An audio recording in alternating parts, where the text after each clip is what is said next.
It all started when I told him I needed time to heal. There's something about a breakup that shatters you to your core, like your heart has been ripped out, leaving you breathless. I was still reeling from it.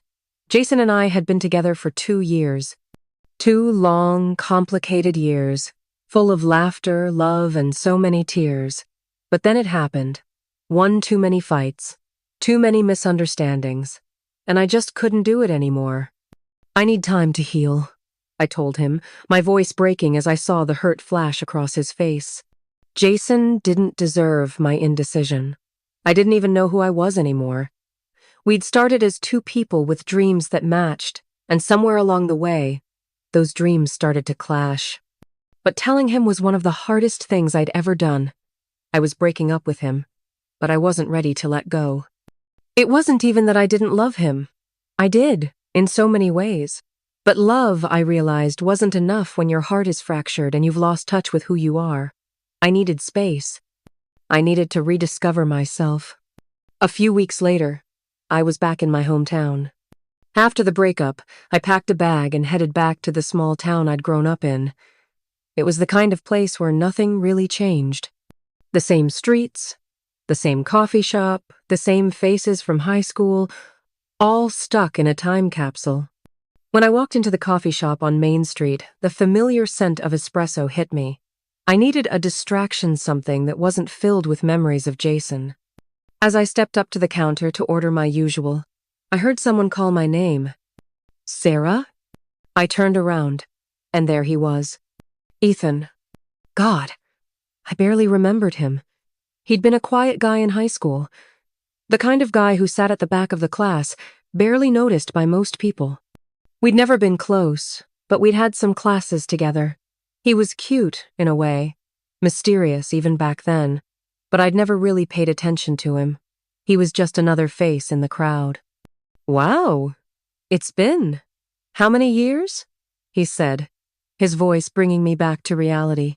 Too many, I said, trying to smile, feeling a weird sense of nostalgia. We exchanged a few pleasantries. He had his own life, he told me.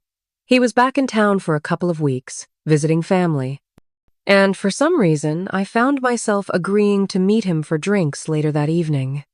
One drink turned into 2, and then 3. The conversation with Ethan flowed easily. There was no awkwardness, no stilted silences. We talked about high school, about the people we'd known, about what had changed. But there was an ease between us that felt so different from the tension I'd been living with in my relationship with Jason. I wasn't looking for anything. At least, that's what I told myself. But the more I laughed, the more I forgot about the pain in my chest that had been so constant for weeks. And when Ethan smiled at me with those warm, brown eyes, something stirred inside of me. I hadn't felt that spark in a long time. We ended up walking down the familiar streets of my hometown, stopping under a tree on the outskirts of the park. It was late, and the air was crisp, but somehow, everything felt right. Maybe we should get out of here, he said softly, his voice more than a little suggestive. I didn't even think about it. I just nodded. One night, one mistake.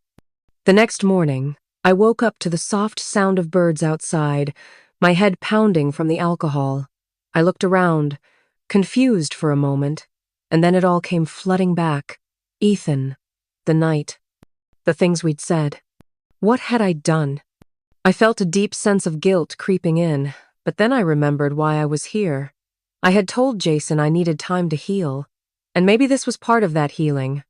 Maybe this was what I needed, a break from the expectations, from the love that had become too heavy. Ethan was already up, making coffee. He turned to me, his shirt unbuttoned just enough to make me feel a bit awkward. I can make you some breakfast, he offered, but I just needed to go. I wasn't looking for anything more. I needed to leave before I started making more mistakes. As I grabbed my bag and headed out the door, I promised myself it was just a momentary lapse. A one-time thing. No harm, no foul. 2 months later, everything changed. I found out I was pregnant on a Thursday morning. I stared at the test for what felt like hours, the words on the stick almost mocking me. How had I let this happen? It wasn't supposed to happen. Not with someone I barely knew. Not after everything I'd just been through. I hadn't even told Jason about Ethan. I hadn't told anyone. I didn't even know if I should. The shame, the confusion, the weight of it all, it was overwhelming. I texted Ethan. We need to talk. He called me almost immediately. His voice was calm, but I could tell he was nervous. Hey, what's going on? He asked. I took a deep breath. I'm pregnant, and I don't know what to do.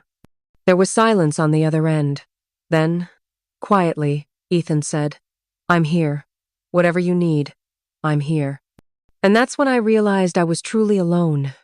I had told Jason I needed time to heal, but now I was facing a new reality.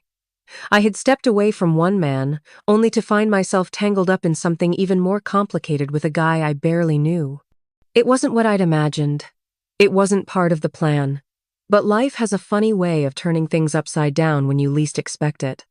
I didn't know what the future held, whether Ethan and I would try to make something work or if I would be raising a child alone. But one thing was certain. I couldn't go back. Whatever happened next, I had to keep moving forward. And somehow, that was the beginning of my healing.